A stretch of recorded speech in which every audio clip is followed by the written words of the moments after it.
So we are back. We're back after our little hiatus.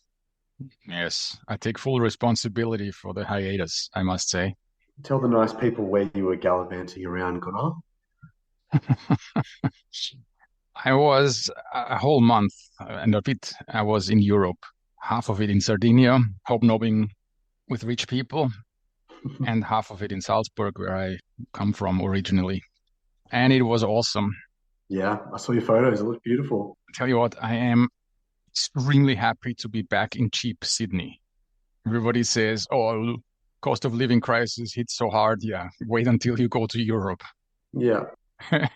I'm back and I'm like, man, Sydney is awesome. It is like half price. It's all relative, isn't it? It's quite amazingly expensive over there. Unbelievable. Since I was gone for 5 weeks, we didn't record, and we're back with a bang too. Yeah, we're not messing around today. We've got a really good guest to kick things off for the second half of the year. Usually we just talk to people who are really relevant in our industry. This time we are taking a bit of a deviation. I'm sorry, I can't keep a straight face here. Never mind. No, but so tell us, who are we talking to today? Well, today we're going to talk to Tony Chappell, who's the CEO of the New South Wales EPA. Tony engaged with our podcast way, way back. I think it was our second or third episode. I tagged him on LinkedIn in a comment that I made following from the episode. And to my surprise, he actually engaged with that comment, and it led to some change within the EPA, and they took one of our suggestions on board. Ever since then, I guess he's had a level of awareness about what we're doing with the pod. At the start of the year, I just decided to just contact his office and see if he wanted to come and have a chat. And he was generously willing to come and give us an hour of his time and do that. Yes, everything was just so much easier than we thought it would be. Yes, we were asked to not to submit questions, but we were asked, what's the subjects you want to talk about? Yeah. And so we submitted a whole bunch of subjects. And then, his office came back and said, hey, sure, you're going to get this all in an hour. And we're like, actually, maybe not. But that's the thing. And I mean, we could have talked all day to Tony. And something that comes through, I think, in the conversation is exactly what you said, Gunnar. We didn't give them kind of these predefined questions. We gave them kind of talking points. And Tony was happy to just talk to those items. So what that tells me is you've got somebody there who really knows his stuff, has taken the time to understand the issues, and for somebody to be comfortable to just come on and even take a couple of off-the-cuff questions that we had. Yeah, it wouldn't be me if I would stick to this. We had to keep him on his toes. But yeah, the fact that he was happy to do it that way and not be so scripted about it, it just really goes to show that we've got a really good person in that position. I didn't think I was going to enjoy that interview that much. I thought we had a really good conversation going. It wasn't someone weaving around questions and yes. We were quite deliberately not trying to be too. I was quite deliberately not trying to be too technical. He's not supposed to know. I was so surprised about his in detail knowledge. Yeah. When I start talking benzoyapyrene, he was right there. Yeah. That's And on top of it, everybody will hear it anyway. But by God, did we have just a great time? He was such a pleasant guest to have. Yeah, he was great.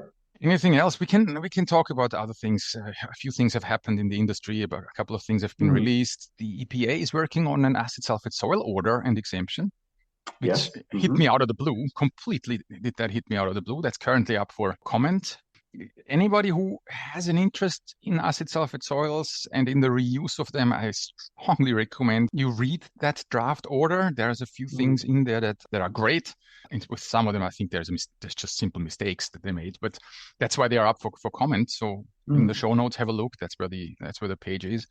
Health Australia, whatever, New South Wales Health. I don't know. There's a PFAS paper that has come out, or what do you call it? Health advisory on the health effects of PFAS. Yeah. I link to that as well. Probably we'll have another podcast about that. But look, the industry, oddly enough, moved on without us releasing any podcasts. Which amazes me. Yep, the wheels just kept turning, Gunnar, without us. But maybe we're not quite as important as we think we are. We're not quite as mission critical as we think we are. I am having so much fun talking to all these experts. Just amazing how this all fell together suddenly how well received our podcast is, and thanks for everybody who comments. Yeah, exactly, mate. We love the feedback, and it really does help motivate us and keep us going to hear that people are enjoying what we're doing and looking ahead at our schedule for the rest of the year. We've got some really good stuff coming on. We recorded, Tony, a week ago. You had a bad cold back then. Yours has gotten worse. What are you doing, man? I don't know. Not resting enough. That's what I'm doing. Hey, here's something we learned. We had such a great talk with Tony, and yet we stuck totally to the 1 hour limit. We did. Which is so hard for us to do. But we were well prepared, and we told ourselves that we're not going to go off on tangents. So there's a lesson for us to learn. Maybe we should prepare ever so slightly before we call someone. Yeah, a small amount of preparation is probably not a bad idea. All right, well, there we go. Anything else? No, that's it. I think this episode speaks for itself. I hope everybody enjoys it. So yeah, nothing more to say other than, enjoy our talk with Tony. Off we go. Tony. Can you hear us? Yes, now I can. How are you, Tony? I'm good. I'm getting over a cold, so hopefully I'm not croaky, but I've got some water here.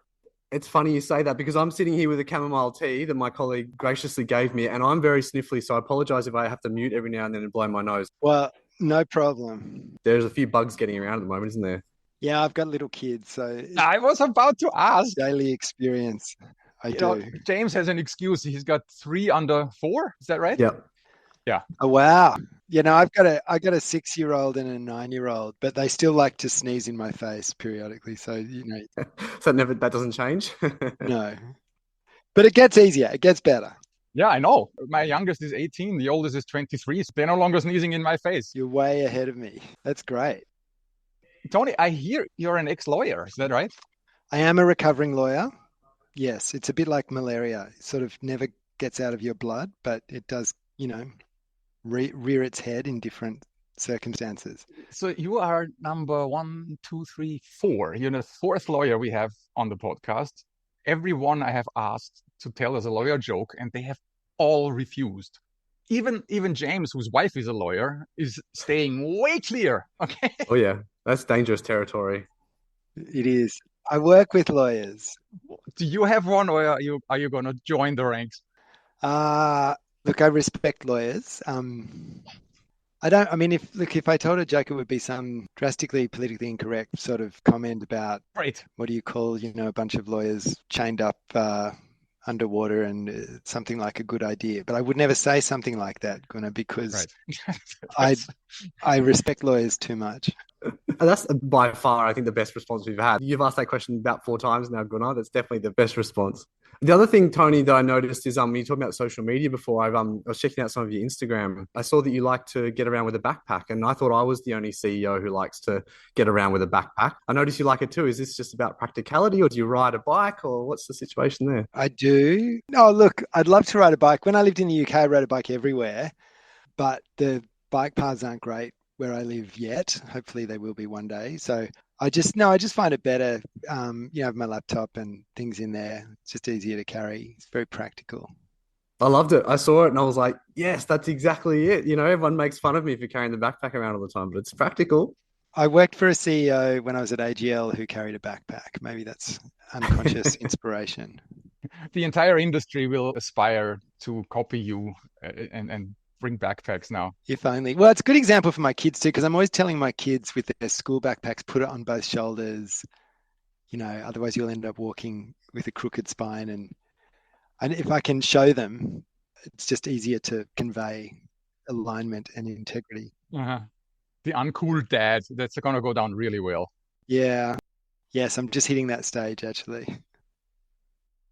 Before you got into the serious stuff, we had just something else here as well. We're just wondering if there are any other podcasts you like to listen to normally, other than Below the Surface, of course. But any other podcasts you're a regular listener to?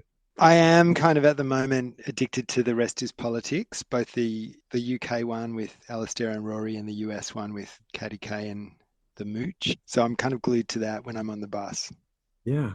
I haven't heard of that one. I'll have to check it out. Oh, it's very good. They just kind of talk about current events. The panelists on both are very knowledgeable. I can't believe you don't know who the Mooch is. He was the guy that was famously Donald Trump's communications director for 11 days in his first term and then was sacked. Oh, is that Scaramucci? Is that his name? Yeah.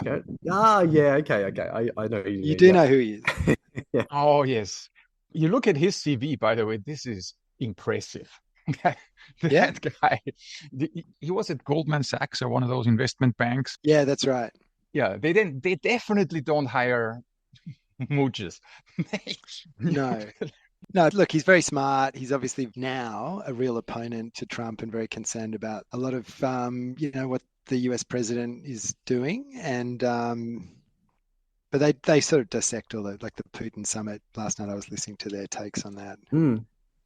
Sounds interesting. I can take you down dark spirals because you can't really do anything about these things. But some of my friends think the way to relax about all of that is just not paying attention to it, but I don't buy that. But then at the other end, it's also frustrating to not be able to shape anything. Yeah, I'm the same as you, Tony. I'm like, I feel like I need to know, but yeah, sometimes I wonder if it's doing me good. But well, we thought that rather than us giving a kind of a bio for you, we thought we'd ask you to sort of take us through, I guess, your career journey that's led you to heading up the EPA. Sure. Well, I was one of these annoying kids in high school who thought they should be prime minister and did a lot of debating. And so when I got in, I thought I must go off and do law because that's sort of what you do when you have that mindset. And I practiced law for a few years, but I didn't really enjoy it. I was kind of miserable as a corporate lawyer, and I'm sort of branched off into finance, and I spent quite a while in finance, and I got into equity capital markets and I was raising a lot of money for resources companies, but I was always very interested in clean tech as well and started raising money in that sector. And I was conscious I didn't really understand it deeply. And I'd sort of drifted out of politics by then, but I was lucky enough to win a scholarship to go to the UK. So I studied some environmental science there, and then worked as a researcher at a place called the Smith School for Enterprise and the Environment, which sort of brings together business, policymakers, and academia to try and create more sustainable futures. So I did a lot of interesting work there. And then I was sort of set on becoming an academic and living a low-income, high-quality life over there. But I couldn't convince my girlfriend to move because she was in a folk rock band. So I had to move back. And I took a job with a mining company that I'd floated, and then another one, and then I got an opportunity to work. Sorry to jump in here. You could have just changed girlfriends. Yeah, well, she's now my wife, so it worked out pretty well. So, there you go. I could have, but I'm glad I invested. It's the first thing I need to cut now. See, I told you this was going to happen. Okay, keep going. Having been involved in politics a lot for sort of a couple of decades and then become a bit disillusioned, a lot of the people I had worked around were now in state government. And the Premier's Chief of Staff rang me and said, you've been studying all this sustainability stuff. Nobody really understands it here. Can you come and maybe be Chief of Staff to the Environment Minister and you can practice all that stuff that you've been learning about, and you earn less money, work a lot harder, but you can shape our kind of policy agenda, which of course you have to say yes to. Your ability to shape the agenda is significantly less than maybe he alluded to in that call, but that was a great experience. So I served as Chief of Staff to two different environment ministers, and one of whom became the planning minister. And then I moved into energy, which was had always been very interesting to me. And I'd done a lot of work over in Oxford on that. So I worked for AGL, who had a big plan to transform their business and decarbonise. And then I worked at the Australian Energy Market Operator as an executive, and they sort of plan and operate the system and manage the transition sort of at the system level. And then this job came up and it sort of brought together, the opportunity to put all those different things together. So I thought I had some I'd worked for some big polluting industries and companies. Yeah. I understand the challenge, trying to improve. I also, understood how policy was made and had hopefully some scientific or academic rigor I could bring and put that together. So yeah, definitely. Here I am. I think that diversity in your experience really stood out. I think when I saw your background compared to maybe some of your predecessors, you could see quite a difference just in terms of the variety of things that you'd done. And I could see how they could all fit together. And I just had something out of interest. It was kind of when you joined the organization. I mean, it's been roughly 3 years now, I think, Yeah. Yeah, I think so. And like, yeah, what were your sort of initial impressions and kind of what were your priorities when you first came into the EPA? Well, look, that I think EPA had gone through a lot of sort of change and obviously COVID as well. I was really about trying to steady the ship a little bit, but also Mm. I had become very, I guess, increasingly evangelical about the need for a much deeper kind of collaboration to solve any of these modern problems we have to grapple with, like the climate crisis or creating a circular economy. So I was very focused on trying to lead a bit of a step change in how the EPA engaged externally, and particularly how we thought about the ultimate outcome that we might contribute to, as opposed to a more narrow sort of regulatory construct. Or what I mean, people talk about instrument-based regulation, which is, we look at the situation and we look at the law and can we get a conviction, and if so, yes, and then we'll take action. And that can often be very frustrating, both for industry but also the community, because sometimes if the EPA can't act, historically we'd sort of brush people off. And I think what we're trying to do much better for industry and the community is stand in their shoes and listen really deeply. I mean, we might not get to this, but one of the other things I'm really proud of that the EPA was doing before I came here that was very powerful, but we've really tried to accelerate too, is bring Aboriginal knowledge and traditional ecological knowledge into how we do our work. And one of the great gifts that every Australian has as an inheritance from Aboriginal people is this concept of deep listening, which, if you've ever engaged with Aboriginal communities, you have to really sit down and build a relationship first before you can get anything done. And so I guess I'm trying to bring all that together to create a concept that we call stewardship, but it's really about focusing on the ultimate outcome, which is either a, circular economy, or it's a low carbon, prosperous society, or it's some other environmental or economic outcome, and ideally both. Stand in the shoes of the stakeholders and listen very deeply and really be collaborative. And so that's still a work in progress. I mean, it's been 3 years, but a lot of our staff have shifted how they engage. It is a different mindset, and it doesn't mean we suddenly become soft. It just means we're very mindful about, we've got 8 or so real approaches that regulators can take, from policy to incentives to compliance to education to all kinds of opportunities. So how do we put all that together in the most effective way in a particular situation and as part of a system? Government's typically not very good at deep listening. In fact, neither is the private sector. But we do have that inheritance from our First Nations, First Australians, and I think the EPA is well placed to try and demonstrate to government how positive and powerful that can be. So we're sort of on that journey. That's been my biggest focus. And I'm already straying off the agreed path. That's okay. Tony. Of course, this is one of the first podcasts where I've actually done some decent research. Climate change is, you're very passionate about that. And as I'm listening to you on other podcasts and on other speeches that you've given, what comes to my mind is like, so you are in a position that is already politically difficult. Let's put it that way. It shouldn't be, but ultimately, let's face it, the CEO of the New South Wales EPA meets with ministers, meets with people. How do I phrase this? Do you sometimes get into a room with ministers or with higher politicians and they say, "Hey, buddy, back off"? Well, not yet. I mean, it's one of those double-edged swords that with great independence comes great responsibility as a public servant. I mean, the EPA is independent.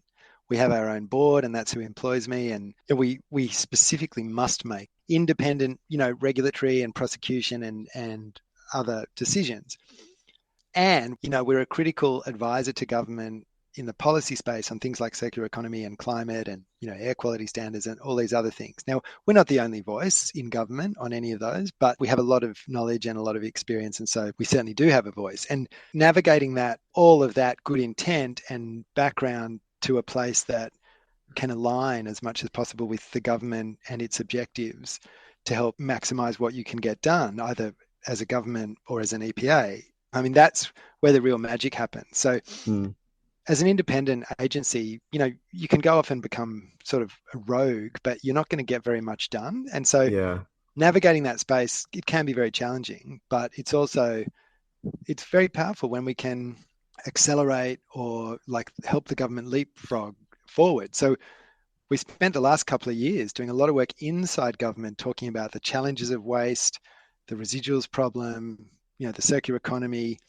and how the whole system really needs to shift if we're going to become truly circular. And we helped our minister, demonstrate all of that with good business cases and a whole series of policy positions that we consulted on. Then she was able to share a lot of that publicly at the end of last year. What you've seen since then is strong government alignment around working through that list. And it's everything from energy from waste and the need for a proper plan and infrastructure plan for our residuals and the other materials to the future of things like plastic and container deposit, FOGO, the mandates, the waste levy, all of that, much of which has been sort of stuck, is now moving forward. And it's because we've been able to sort of maximise the benefit both ways for the government and for what the EPA knows to bring that together. I was going to say something similar. Like, I've got a background. I've spent some time in the Commonwealth government, nowhere near the level that you are at. Obviously, I was sort of just middle management, but I always thought exactly what you said, which is like there isn't this art that comes from balancing the kind of technical scientific advice and the political realities that you're dealing with, and the kind of democratic realities that you're dealing with the government of the day. And I think, like you said, you could go rogue and do something a bit crazy, but it's not sustainable. It's going to get overturned at the next change of government, or it's not going to be lasting change. And so, like you said, you got to bring people along with you. I just want to go to your point about the culture of collaboration that you've brought into the organisation. As an observer of the organisation from the outside for 15 plus years, I noticed that when you came in. So I don't know if you're getting this feedback, but I genuinely noticed a real shift in how people at all levels were willing to make the time, I think, to listen to both industry and people in our sector, the environmental profession, who kind of sit in the middle, I would say. I've really noticed a change, and I mean that. Oh, that's great. Good to hear. Well, hopefully we'll continue to improve and change. If anyone who's interested in creating better futures in any context, there's many ways you can do that. So I feel very lucky to have this opportunity to be in this role. But I've also worked in businesses that are trying to do positive things and find a way to make that work for their stakeholders. And in any context, deeper collaboration is almost always a positive, and helping people understand the different perspectives. It means policy then, it will be more sustainable because it will land in a way that makes more sense for the environment it's in. We are environmental consultants, and I'm always embarrassed when people ask me anything outside of my specific. I'm contaminated sites. I dwell a little bit into other areas, but I don't know anything about what so many environmental issues are these days. So I need to drag you into the contaminated sites area and Yes, drag away. That's fine. There I can actually talk to you when you ask me about I don't know, microplastics or even how AEMO how they should change the grid. I mean, I just don't know. So here we go. Okay. Contaminated sites. The offices of the chief scientists and engineers has released their OCSE report. It has been a while, and everybody's been waiting. It has been. We have had people on, and we have discussed it. There's great things in it, and other things I think are not that great. But the EPA has issued an official response, and that official response is not quite unexpected. A little bit of a placeholder where we say, "Hey, listen, guys, we've got it, and yes, we in general we agree, and we're working on it." What are actually concrete the next steps there that you're planning? Well, there's a few things. Look, it was not before time, but I think it's positive and powerful summary of the science around asbestos, because there has been a heavily prosecuted argument by some stakeholders that a single fibre can kill. And obviously there are vulnerable people for whom that's true, and then there are industrial contexts where we've seen horrific injuries. But what the chief scientist lays out is that there's a background level of asbestos contamination in Australia in most contexts that we're all exposed to that doesn't appear to have any significant health impact. And actually, if you accept there's a background level, you can probably have a threshold that is above zero, but lower than that level, that is certainly not going to create any material risk from a human health point of view, particularly in different contexts. And so this is one of those risk communication or science communication challenges where the sort of perceived risk can be significantly higher than it is in reality. And there's a little bit of this, I think, in PFAS as well. It's not to say that either asbestos contamination or PFAS contamination are not serious issues. They are. And frankly, there's 40,000 chemicals we have been using in the last 100 years for our own convenience. And some of them are persistent and are bioaccumulative, and we really need to take further action on. In fact, I'd like to flip the whole narrative on chemistry, but that's kind of another story. Maybe we get to that at the end. But I think the next steps really are looking at the Dutch data and the WA standard and consulting on what is an appropriate standard for various contexts here. What is the right sampling methodology? I know that other states on the East Coast are looking at this as well. So I'm hoping we can sort of do that broadly together and in alignment and get to some consistent industry approaches that allow the much more cost-effective reuse of material that might have some level of contamination, but contamination which does not pose a real risk to human health. So that's all happening this year. I know it's frustrating in industry, particularly, in small business, you can be very dynamic and move very quickly.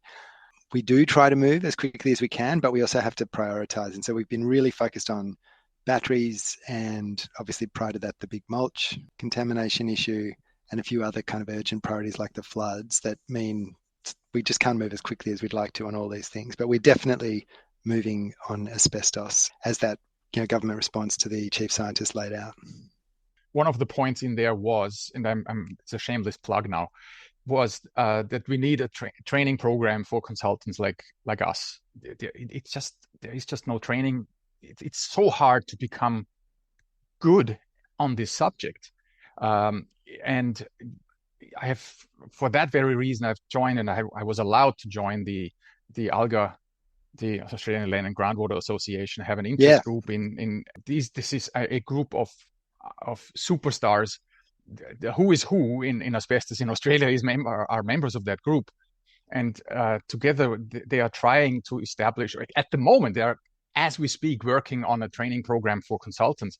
And I'm sitting in this as the baby member, right? I'm sitting in there, and of course, what always comes up is like, hey, how are we going to do this, and how are we going to bring this to consultants? How are we going to even find the time? Because these are all active consultants at super high rates, by the way. How can we justify spending time on developing a training program that we will never see a return on it? And people are giving their time for free, and it is all wonderful. And I'm sitting there thinking, in the OCSE paper, the EPA has agreed to develop training programs. I was wondering if are there any funds you're thinking of making available for people that you can flick over to ALGA, for example? So is there anything in the make? Are you thinking of developing it in-house or outsourcing it to people like ALGA, EI, ANZ? Or what's the plan? We've been thinking we'd probably contribute to something that ALGA or EI, ANZ are working on. And you're right, we could contribute a number of ways. There may be an ability to put some financial support into that. But I'm really happy to talk with that group or connect them to our team who are working on the implementation. So let's just figure out what the right answer is. Excellent. Thank you.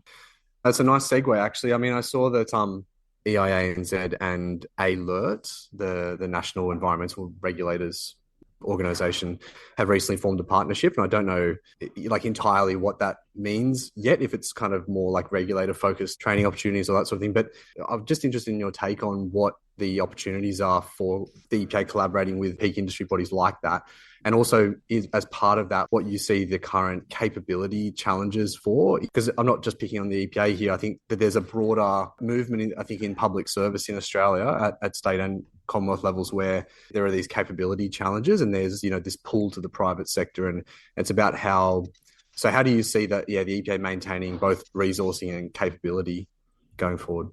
Well, I mean, partly through partnership and engagement with groups like those.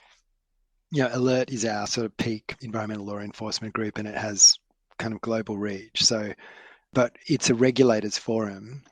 And interesting in the climate space, a lot of climate regulation is novel and needs to be, some of it doesn't exist yet. So we're using that forum to connect with other states and countries grappling with those issues. But with EI, ANZ and ALGA in particular, I think it's critical for us to have a much closer engagement because it gives us access to industry knowledge and leadership. It gives us early intelligence, on challenges as they develop. It gives us a sounding board. And it also lets us amplify or promote policy reforms or technical guidance. And so it's really essential to our success and our capability. I would really like to see, more people taking a few years out of a private sector career to work in government in a place like the EPA for a few years and then go back. I mean, this is my first role as a public servant. AEMO it's a not-for-profit corporation, but it's owned by the industry and by governments jointly. And prior to that, I just worked in corporate contexts or private sector. I see in some of my teams, some of whom who've done entrepreneurial things, they just bring a different set of skills and mindset. And similarly, people who've worked in regulation or policy making on the government side and then go into a private sector context will bring huge insight that's very valuable about how those decisions are sort of evolved and made. And so I hope in our sector we can have more exchange like that. And I don't just mean at the sort of junior level, but at all levels. So it's hard to do, but I'm very attracted to that and trying to make that happen. Well, I think that's great. And that's a shift that I've noticed as well recently. And I mean, Gunnar is very much involved in ALGA. I've got a background with EIA and Z. And I think there was a mentality going back some years amongst a lot of regulators that it was a consultants forum, that it was it's a place for consultants to get together. But I'm glad to see that change because I know that membership has definitely improved among people from Department of Planning and EPA and that sort of thing, at least in New South Wales. I think it's awesome because, these groups are for all of us environmental professionals, not just the private sector.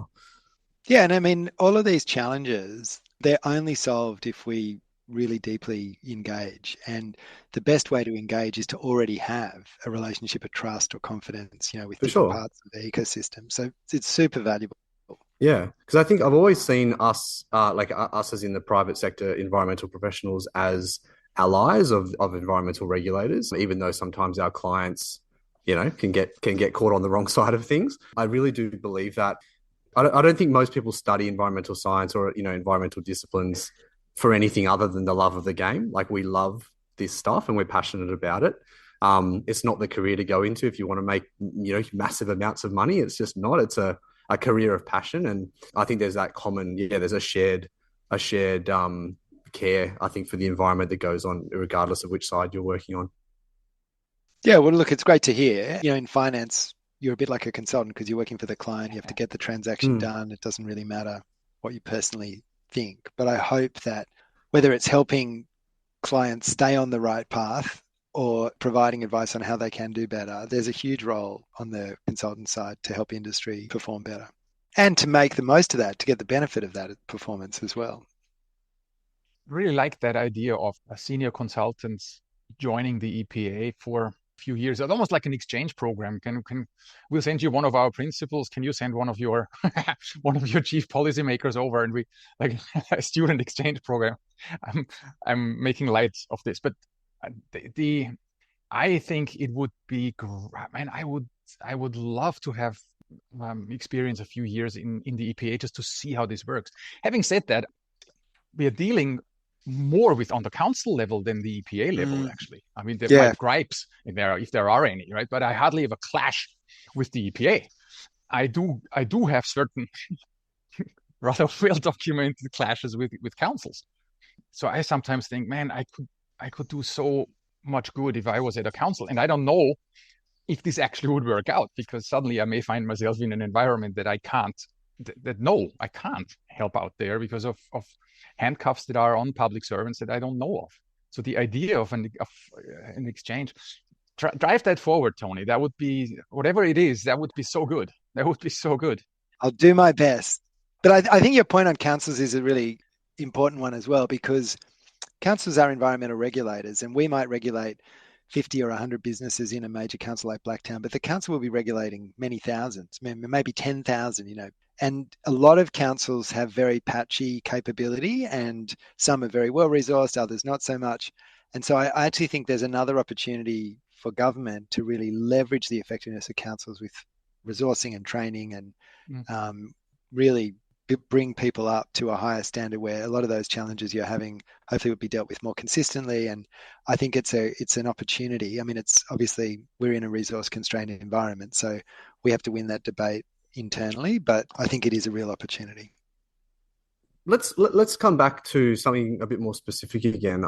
We had a point here just talking about the disconnect that we sometimes see between the waste framework and the contaminated land framework in New South Wales. And I guess you could say the same thing about how PFAS is regulated in terms of differences or inconsistencies between different guidelines and different frameworks. Are you able to comment, Tony, on your observations about particularly waste and contam land? Yeah. Well, and let me just go back to where we started with asbestos, that I think the other thing the chief scientist made very clear is the way to deal with these legacy issues is through a systemic approach. You can't just look at the end of the pipe. In fact, there's no one single intervention. You need a series of interventions through the supply chain, or, like the health system did with COVID. And if you do that, you can actually have a much lower risk than a notional legal standard that says 0, but is only able to be sort of picked up at the very end. Yeah. And so I think the same thing holds in these other areas. I mean, we do have these different regimes because contaminated land, the concept there is you've got a lawful use that has left a legacy of contamination, and now you're looking for a higher, better use or a rehabilitated outcome, versus the waste framework is all about making sure people aren't dumping or inappropriately disposing of waste or things that are hazardous.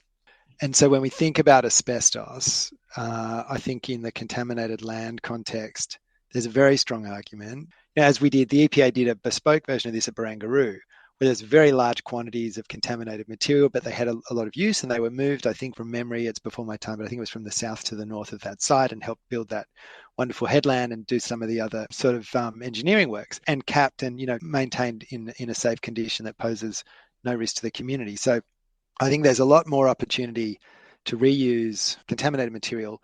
The waste framework, I mean, and one of the other things that we'll be consulting on is these resource recovery orders and trying to align those and make them consistent and fit for purpose in terms of contaminants like asbestos. But if you think about a product like mulch, really there shouldn't be any contaminants in it. And a lot of the stuff that we saw last year during that issue, it wasn't just asbestos, it was very visible contaminated material. And so you're probably still going to have some restrictions on, what you can bring onto land, in other contexts. And obviously we need to guard against illegal dumping and really focus heavily on that, because the waste system and the circular economy is one of these regulated systems that, it's dealing with externalities, but it does create incentives for people to try and make money through fraud or criminal behavior. And so we have to also be conscious of the boundaries and how that operates. But within that, as with PFAS, we're trying to support consistency and a risk-based approach that enables the kind of activity we want to see. And this, maybe I just make this last point, that one of the other elements of stewardship and the culture change that I'm trying to articulate explicitly at the EPA is we've always had this dilemma, but a pollution regulator can solve pollution by shutting everything down. And in the context of climate or the circular economy, the need to not do that, but rather to catalyze the new sustainable sources of prosperity is actually right in the foreground. And we have to do both. So we can't regulate bad things down unless we're also getting good things up. And that requires a fundamental review of how we regulate and the broader context of policy making, but the role of regulation as an impediment to innovation where it's safe and risk-based. And so that's where some of the other stuff that we're working on around having an end of waste destination and an innovation pathway. And I know other states are working on this too, but that becomes even more essential. Well, one more time back to waste and asbestos. And so when we had the opportunity, when we were offered to interview you, I immediately sent out a couple of questions to my colleagues and said, hey, in case I managed to talk to Tony Chappell, right? And one of them came back and said, hey, what, the cricketer? I'm like, no, guys. No, sadly. Anyway, so my most important point that I want to mention to you is there is at the moment, and I know the OCSE paper is touching on it, and we are in the process of changing that. But at the moment, I am, as a consultant, in a position that when I sign a waste classification report and I classify anything as other than asbestos waste, I am, strictly speaking, breaking the law. Because when we are applying a zero tolerance, right, there's no asbestos in mulch, there's no asbestos in soil. That is something that I cannot achieve, and I cannot put my signature to it, that there is none. You mentioned there is 3,000 to 5,000 fibers per cubic meter background levels in Sydney. By us having spoken for now close to an hour, we have inhaled a few hundred fibers. These fibers will settle on any stockpile that is out there, and if I don't classify it, strictly speaking, that is asbestos waste. Everybody says, oh, of course, that's nonsense, but the problem with it is that the law is the law, and if someone wants to, they could pick up one of my reports and come after me and say, you are in breach of that, and there is massive fines. And for me, I'm not even an Australian citizen, so I would potentially go to jail, right? And if it's longer than 18 months, I wouldn't even go Deported. when I wouldn't even get brought back home. And if to pack my suitcase, I would just straight to the airport back to Austria, where I haven't been since 1993, right? So, Tony, please, this is an unacceptable situation that we are in, and it is just not worthy of a very, very sophisticated society like ours, that we have a law like this kicking around, where we say, well, you know what, we don't really, let's not enforce it that much. So please do something about this. This is the most important thing I wanted to get across. No, I hear you. I mean, that's obviously foundational to reform, is addressing that reality. And I'm sure there are plenty of examples where the legislated legal standard in a particular context is very hard to meet. But all I can do is assure you that the EPA will continue to act reasonably, and we are progressing this reform. Legislation has to go through an internal government process, and then a cabinet process, and then the parliament has to formally, vote on it and ideally adopt it. But a lot of that's sort of at the political level of government. But this is a real priority for this year to progress and resolve. Please, because I hear it a lot that the EPA will act reasonably, and that's only a question of some political change, as we've seen in other countries. But you cannot have a situation where you're relying on the goodness of regulators to not come after me. No, I agree. I completely agree. Well, now we have to see the legislation through, yes, or whatever that looks like. But yeah, we're very mindful of wanting to simplify rules and regulations and remove unnecessary complexity, but obviously meet that risk-based human health level of protection that's appropriate. So that's really the work we just need to do in the next few months. Yeah. Well, and one other point that kind of goes to this junction between science and the law, Gunnar and I have been talking a lot about the NEPM recently, or I should be more specific, because there's actually, we don't really talk about this much, but there's actually seven NEPMs. There's several. We always talk about the NEPM as if there's only one, which is the Assessment of Site Contamination, ASC NEPM. And this is a scientific document with scientific guideline limits that is embedded in a legal instrument. So last updated 2013, Gunnar and I talk a lot about, how those guideline limits, for example, have shifted a lot in that time. And there's new contaminants, there's emerging contaminants that aren't covered. Yeah, what's your take on the NEPM, Tony, in terms of opportunities to update or any plans that you're aware of?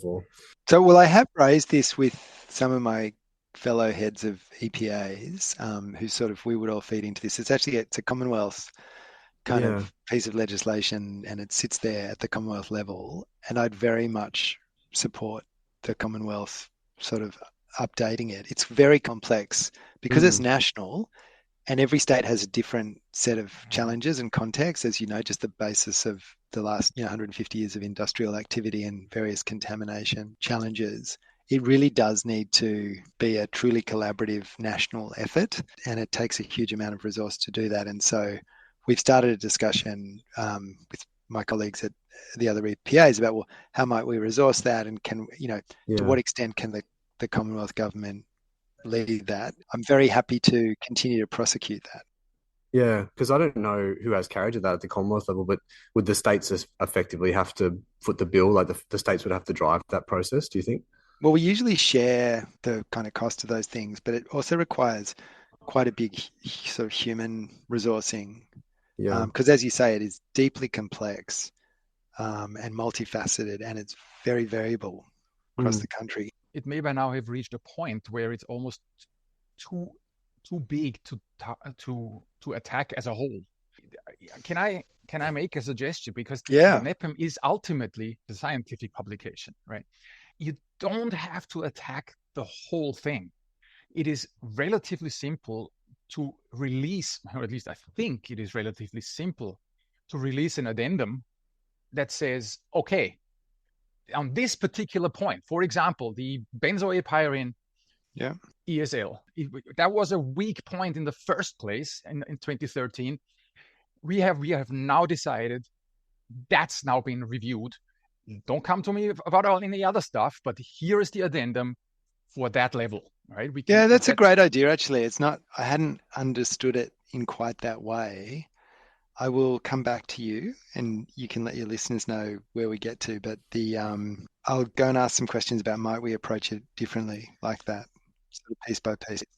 It's really hard. Like, I mean, again, and sort of having been on the other side of policy making, you can sometimes feel a bit exposed as a regulator or a policymaker, like about the stuff that you don't do, and it does generate criticism sometimes. I think, yes, you're doing this change, you're making this amendment or improvement, but what about all this other stuff that needs to be fixed?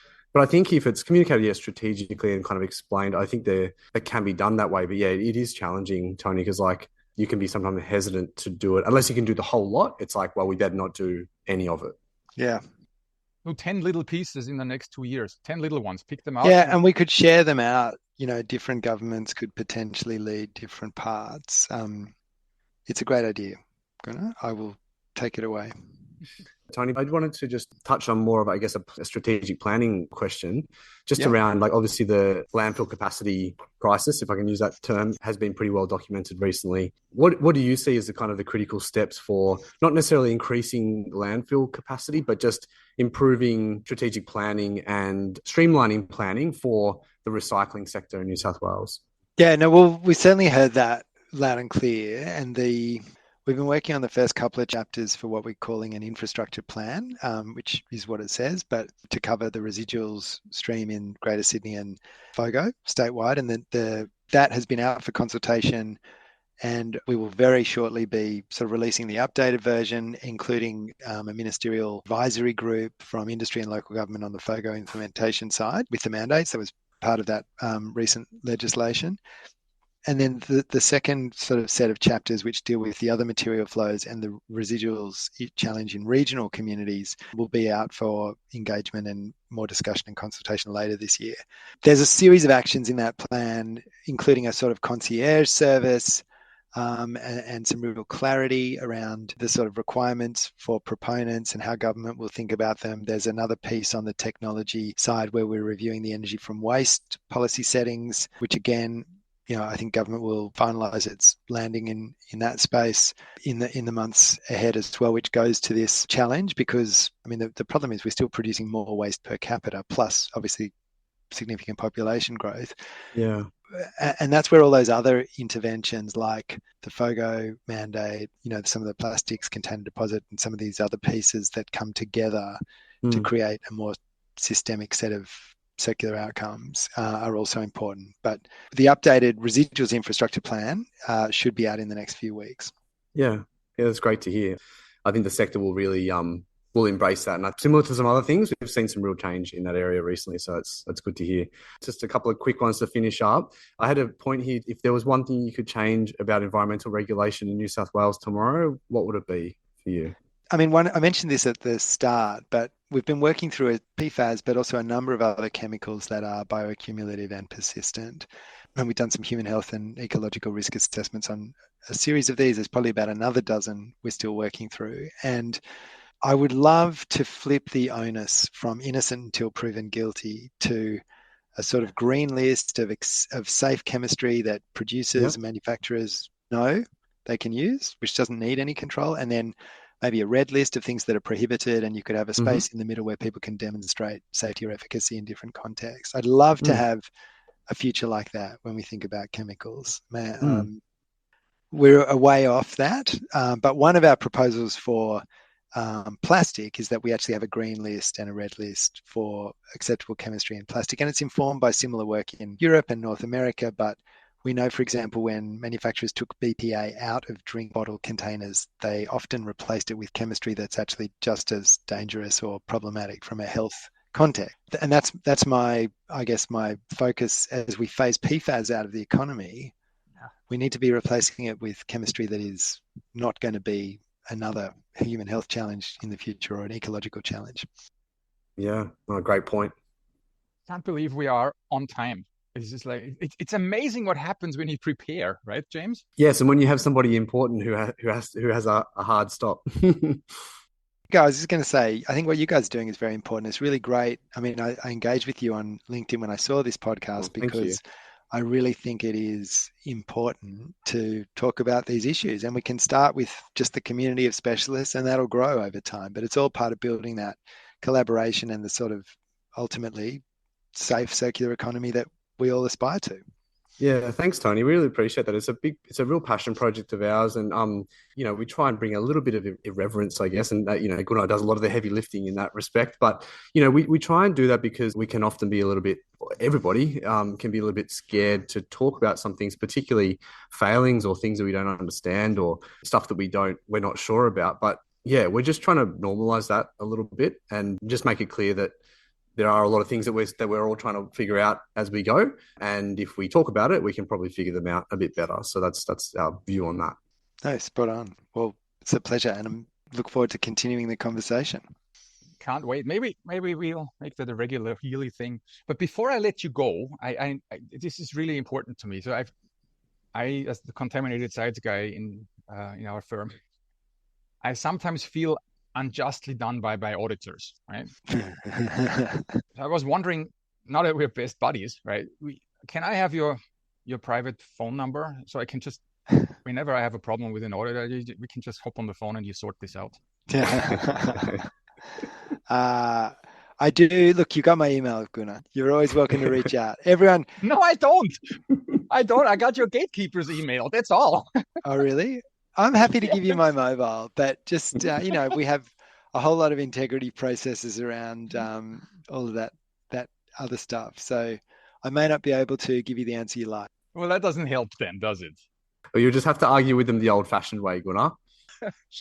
Even just being able to threaten with, hey, I'm gonna call Tony if this keeps going on, right? They're like that already sets them. Tony, thanks for your time. I had a ball. I only put my foot in one, didn't I?